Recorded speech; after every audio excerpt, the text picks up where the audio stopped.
Gold, trusted gold buyers. మీరు తాకట్టు పెట్టిన బంగారాన్ని విడిపించి ఈ రోజు ఉన్న మార్కెట్ ధరకు కొనబడను. ఇప్పుడు పార్టీల గురించి మాట్లాడుకున్నప్పుడు, రాజకీయాల గురించి మాట్లాడుకున్నప్పుడు ఎప్పుడైనా అరే బీఆర్ఎస్ పార్టీ ఈ తప్పు చేయకుండా ఉంటే బాగుండేది, ఇలాంటి పొరపాటు చేయకుండా ఉంటే బాగుండేది. చాలా చేసాం కవిత. ఒకటి అందరం మనుషులమే కదా, మేము తప్పు చేయలేదు, మేము దైవాంశ సంభూతులం అని నేను పొరపాటును కూడా అన్నాను. చాలా తప్పులు చేశాము, చాలా పొరపాట్లు జరిగినాయి. ఎగ్జాంపుల్ చెప్తాను. టీఎస్పీఎస్సీ పేపర్ లీక్ అయింది. తక్షణమే పీకి పారేయాలి ఆ బోర్డుని. ఆ బోర్డుని ఎత్త అవతల పాడేస్తే పిల్లల ఆగ్రహం తగ్గేది. ఆ బోర్డు దరిద్రం అంతా మేము మోసినట్టు అయింది. చివరికి తప్పు మాది కాదు, ఎవరో చేసిన తప్పు, కానీ ఆ దరిద్రం అంతా మాకు చుట్టుకుంది. తప్పే కదా అది. అట్లాంటివి ఎన్నో జరిగినాయి. డెఫినెట్గా ఇలాంటివి జరిగినాయి. రెండో తప్పు, మేము చేసిన పని సరిగ్గా చెప్పుకోలేదు. ఉదాహరణకు చెప్తాను. తెలంగాణ రాకముందు తెలంగాణ ప్రాంతంలో 5 మెడికల్ కాలేజీలు ఉండేదమ్మా. మేము ఒక్కటే రోజు 8 కొత్త మెడికల్ కాలేజీలు ప్రారంభించాం ప్రభుత్వంలో. కానీ దానికి అడ్వర్టైజ్మెంట్ కూడా ఇవ్వలేదు మేము. మరి అంతా కేవలం ఒక బటన్ నొక్కి, కేసీఆర్ గారు ఒక బటన్ నొక్కి 8 మెడికల్ కాలేజీలు ఒకటే రోజు ఆయన క్యాంప్ ఆఫీస్ నుంచి ప్రారంభించారు. ఇంకో ముఖ్యమంత్రి అయితే ఏం చేసేవారు, 8 మెడికల్ కాలేజీలకి ఒక్కొక్క చోట లక్ష మందితో మీటింగ్ పెట్టి వాళ్ళందరితో చప్పట్లు కొట్టించుకొని అక్కడ ప్రారంభించేవాళ్ళు. అది కూడా తప్పే. అంటే అండర్ ప్లే చేయడం, డెవలప్మెంట్ మన డెవలప్మెంట్ మనమే అండర్ ప్లే చేసుకోవడం, ప్రమోట్ చేసుకోకపోవడం. Yes, these are all conscious, definitely conscious mistake అన్నాను, కానీ డెఫినెట్లీ మిస్టేక్సే, పొరపాట్లు. అట్లాగే మేము 10 ఏళ్ళు ప్రభుత్వాన్ని నడిపాం, పార్టీని సరిగ్గా నడపలా, నేను నడపాల, నా తప్పది. వర్కింగ్ ప్రెసిడెంట్గా నా తప్పు.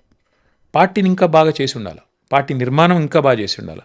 మా కార్యకర్తల కష్టాలు కానీ, ఇంకోటి కానీ, కన్నీళ్ళు కానీ, వాళ్ళకి ఇచ్చే నామినేటెడ్ పొజిషన్లు కానీ, ఇవన్నీ కూడా ఇంకొద్దిగా శ్రద్ధ పెట్టి పనిచేయాలి. కానీ మేమేమనుకున్నామంటే, కొత్త రాష్ట్రం, కష్టపడి తెచ్చుకున్న రాష్ట్రం, 100 మంది త్యాగాలతో వచ్చిన రాష్ట్రం, ప్రజలు కోరుకుంటుంది డెవలప్మెంట్, ప్రజలు కోరుకుంటుంది సంక్షేమం, దాని మీద దృష్టి పెడదామని చెప్పి 24/7 ఒక టాస్క్ లాగా పనిచేసాం. పార్టీని విస్మరించాం. దానివల్ల కూడా చాలా నష్టం జరిగింది. కార్యకర్తలు ఎవరైతే మా కోసం అగ్రెసివ్గా పనిచేయాలో వాళ్ళు నిర్లిప్తంగా అయిపోయారు. ఏముందిలే, డైరెక్ట్గా అన్ని పోతున్నాయి పథకాలు, డైరెక్ట్గా ప్రజలకు అందుతున్నాయి కదా, మాకేంలే అన్నట్టు కొంత ఉదాసీనంగా మారిపోయారు. దానివల్ల కూడా నష్టం జరిగింది. ఇవన్నీ పొరపాట్లే. కేసీఆర్ గారు చేసినటువంటి పొరపాటు ఏంటనుకుంటున్నారు మీరు? కేసీఆర్ గారి పొరపాటు లెక్కించేంత పెద్దోనైతే కాదు నేను. మేబీ క్యాడర్తో మాట్లాడినప్పుడు కార్యకర్తల్లో కేసీఆర్ గారి పొరపాటు అన్నాను. కానీ కేసీఆర్ గారు పెద్దలు, వారు జీవితాన్ని మొత్తం అధ్యయనం చేసిన వ్యక్తి. ఆయన పొరపాటు, ఆయన వ్యక్తిగత నిర్ణయాలు అంటే ఉండేది కదా, సమిష్టి నిర్ణయాలు. అందులో భాగంగా ఏమన్నా ఎక్కడ చిన్న పొరపాట్లు జరిగితే, for example TSPSC paper leak, అది సమిష్టి నిర్ణయమే. అల్టిమేట్గా హెడ్ ఆఫ్ ది స్టేట్గా వారు నిర్ణయం తీసుకొని ఉండాలా. తీసుకోకపోతే దానివల్ల నష్టమే జరిగింది ఇవాళ. కేసీఆర్ గారికి సంబంధించి ఆయన ఉద్యమ లీడర్గా ఉండి ఆ తర్వాత సీఎంగా మారిన తర్వాత మారిపోయాడు అనేటువంటి ఒక తీవ్రమైనటువంటి ఒక మాట, ఆరోపణ వినిపించేది. ఆ తర్వాత సీఎం నుంచి ప్రతిపక్ష నాయకుడిగా మారింది. ఆయన మారాల్సినటువంటి అవసరం ఉంది అనేది సో పర్టికులర్గా పార్టీ క్యాడర్ దగ్గర నుంచే వినిపించింది. ఆంగ్లంలో ఒక సామెత ఉందమ్మా, success has many fathers, failure is an orphan. అంటే విజయం సాధించినప్పుడేమో ఆయన చాణక్యుడు, ఆయన అభినవ అది అని పొగిడేవాళ్ళు ఉంటారు. ఓడిపోతే వాళ్ళే నానా రకాలుగా విమర్శ చేస్తారు. సో ఇది కామన్, పెద్ద విషయమే కదా. KCR is a living legend. ఆయన ఒక బ్రాండ్. ఆయన మాట్లాడినా సంచలనమే, మాట్లాడపోయినా సంచలనమే, ఆయన ఏం చేసినా సంచలనమే. కాబట్టి కేసీఆర్ గారు చాలా సెక్యూర్ లీడర్ అమ్మా. ఆయన is one of the most secure leaders I have seen. ఇవాళ రాజకీయాలు ఎంత దరిద్రంగా ఉన్నాయంటే, ఒకరోజు పేపర్లో నా వార్త రాకపోతే, నా ఫేస్ రాకపోతే నన్ను మర్చిపోతారేమో ప్రజలు అనే ఒక అభద్రతలో కొంతమంది నాయకులు బతుకుతూ ఉంటారు. ఇక్కడ కేసీఆర్ మీటింగ్ పెడితే కౌంటర్ మీటింగ్ పెట్టి పాపం వాళ్ళు ప్రచారం కోసం పాకులాడుతూ ఉంటారు కొంతమంది, even though they are in the highest position of the state.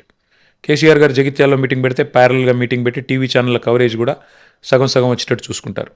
KCR గారు ఇక్కడ స్టేట్ కమిటీ మీటింగ్ పెడితే చిట్ చాట్ అని పెట్టుకొని ఏదో పేపర్లో తెల్లారి ఈక్వల్ ఫుటింగ్లో రావాలని తాపత్రయపడే దౌర్భాగ్య దేశం ఇది. కానీ KCR is such a secure leader. 2.5 years అయిపోయింది. ఆయన హార్డ్లీ 3-4 times మాట్లాడారు బయటకు వచ్చి. But he's a secure leader. And why are people missing him today? ఎందుకంటే లీడర్ గ్రేట్నెస్ అది. ఒక లీడర్ అనేవాడు ఆయన చేసిన పని తరతరాలుగా గుర్తుండిపోతుంది కాబట్టి, ఒక ఇంప్రింట్ ఉంటుంది కాబట్టి, ఒక చెరగని ముద్ర ఉంటుంది కాబట్టి లీడర్కి ఇన్సెక్యూరిటీ ఉండకూడదు. That is KCR. కేసీఆర్ బయటికి రాకపోయినా, బయటకు వచ్చి మాట్లాడకపోయినా కేసీఆరే. ఏనుగే అంటారు కదా, అంతే.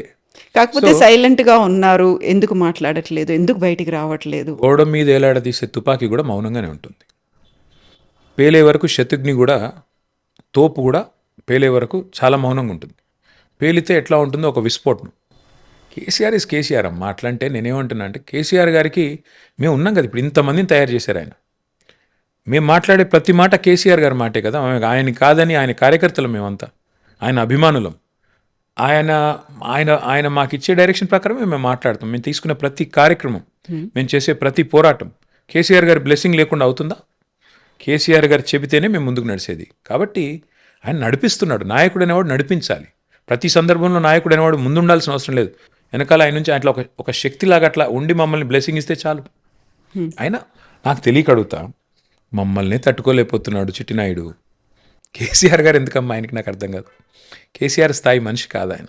ఎప్పుడు వస్తారు అంటే బయటికి? కేసీఆర్ గారికి నేను నీకు అప్పుడు కూడా చెప్పాను, మళ్ళీ చెప్తాను. యా, ఎప్పుడు గేర్ మార్చాలో కారుది ఆయనకి తెలుసు. So leave it to him. He's the leader, okay. He's the man who decides. So ఆయన ప్రోగ్రామ్ డిసైడ్ చేసేంత పెద్దవాళ్ళం మేము ఎవరం కాదు. ఆయన ప్రోగ్రామ్ ఏంటో, ఆయన ఎప్పుడు రావాలో, ఏం చేయాలో, ఎలా చేయాలో ఆయనకు తెలుసు. Okay, I don't want to enter into politics అనుకున్నాను, కానీ అనివార్యంగా అవి కూడా వచ్చేస్తాయి. బట్ మీరు చాలా చాలా చాలా రోజులు అవుతుంది ట్విట్టర్లో ఆస్క్ కేటీఆర్ అనేటువంటి ఒక సెగ్మెంట్ని అస్సలు కండక్ట్ చేయట్లేదు. చేయలేదమ్మా. ఎందుకు? టైం దొరకట్లేదు ఈ మధ్యన ఎక్కువ. నిజానికి చెప్పాలంటే నన్ను ఇంట్లో కూడా తిడుతున్నారు. నువ్వు గవర్నమెంట్లో బిజీ అన్నావు, ప్రతిపక్షంలో బిజీ అంటున్నావు, ఏంది ఇది, ఎప్పుడు ఇంకా ఫ్రీ అవుతావని. So what I realize is time పడుతుంది. బట్ ఈ మధ్యన ఎక్కువ టైం దొరకట్లేదు, ఇంకెక్కువ తిరుగుతున్నాను, టైం దొరకట్లేదు ఆనెస్ట్గా. సో టైం దొరకట్లేదు అనుకున్నప్పుడు బయట మీరు ఎంత చేసినప్పటికి కూడా, ఈవెన్ వాళ్ళు సంతృప్తి ఉందా, ఎక్స్పెక్టేషన్స్ ఉన్నాయా, ఇవన్నీ అయినప్పుడు కూడా చెయ్యలేదు అని తిట్టుకునేవాళ్ళు. ఇంతసేపు మేము వెయిట్ చేసినప్పుడు అరే ఇంకెంతసేపు అంటే కింద చాలామంది ఉన్నారు, టైం పడుతుంది, ఇవన్నీ ఉన్నప్పుడు కంప్లైంట్స్ అనేవి ఉంటాయి. దెన్ ఫ్యామిలీ టైం అనుకున్నప్పుడు అక్కడ ఫ్యామిలీలోంచి కూడా కొన్ని గొడవలు అనేవి ఉంటాయి, కొన్ని అర్థం చేసుకోవాల్సినటువంటి అవసరాలు ఉంటాయి. You are not spending much time with them. పిల్లలకి స్కూళ్ళకి కాలేజీలకి వెళ్ళాలి అంటే how you are like able to manage those things? I'm not able to manage. ఎవరు చెప్పాడు మీకు నేను మేనేజ్ చేస్తున్నానేసి?